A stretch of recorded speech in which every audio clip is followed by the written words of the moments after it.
Okay.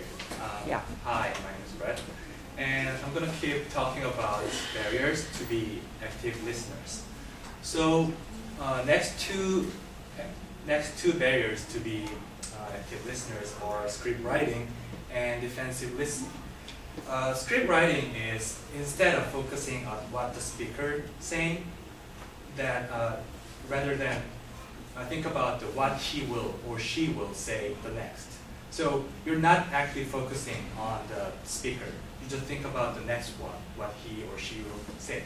And the defensive listening it's one of the bad listening skills that you react really defensively.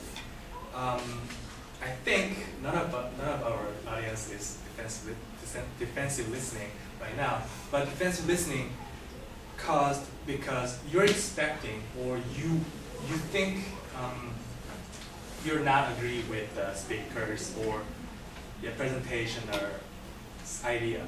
So next slide. This is what I found on the internet. It's a BBC News on October 4th last year. It's a right next day of the Tim Cook's first presentation. The title is Tim Cook's Dull Debut. So as you can see, he says it felt the same as any other Apple event. A man in dark, casual clothes walking around a stage telling the world about how wonderful this company and its products are. So according to this article, he is not very impressed, and he talked about how the presentation was boring because he was expecting to see the iPhone 5, but actually it didn't happen.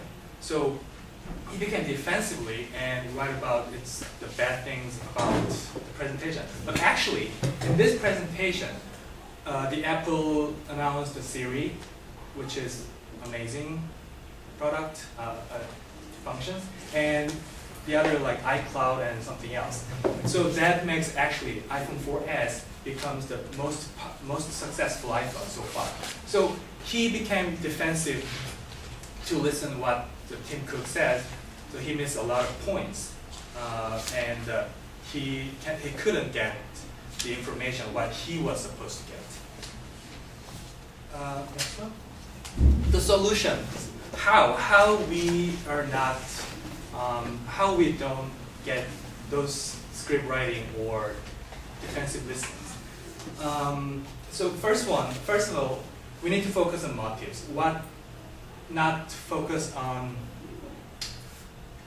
what the difference is, the speaker's idea and mine. Try to focus what he's trying to say. And second one is listen to with empathy. Just don't be too harsh on speakers. So then you can get the information what you wanted to from the presentation. And side note is it's about the responsibility of listening in public area. So like this is one of the public area, and I'm a speaker. And sometimes listeners can be really rude and asking like nonsense questions that can make the presentation really awful. So try not to be a douche. So just focus on what he's trying to say. Okay, next one. Next barriers are laziness and overconfidence.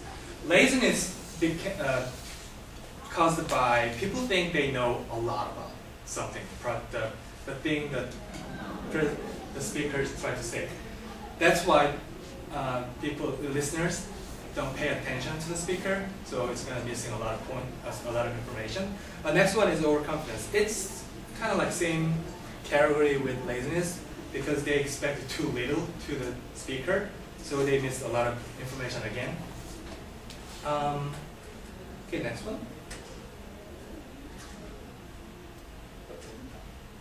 Yeah, so the solution is be a humble human being. Try to listen to what speaker try to say. Then you can get information what you wanted. Not like the BBC reporter. Then you would miss a lot of information. Okay, next one is culture barriers.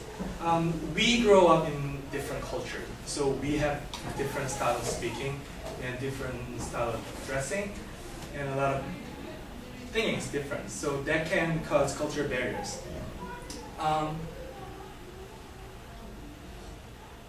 Oops. But as a speaker,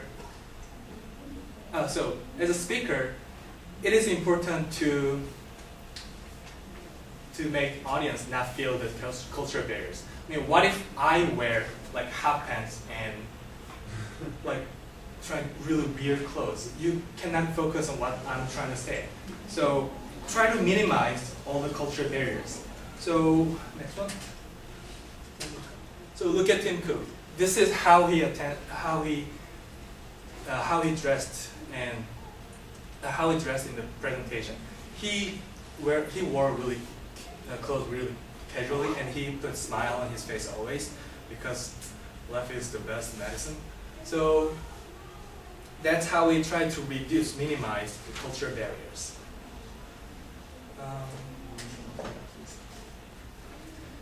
So my conclusion is, instead of judging the speaker, try to understand what he's trying to say, because that's the point of attending the presentation, because listeners trying to get information from the speaker. So yeah, overcoming these cultural barriers can be a really good way to be active listeners. So these are the barriers to be active listeners so far. First of all, there are internal and external barriers, distractions, and script writing and defensive listening, and laziness and overconfidence, and last of all, the cultural barriers. So next topic is leading by Go and how to become an active listener. Thank you.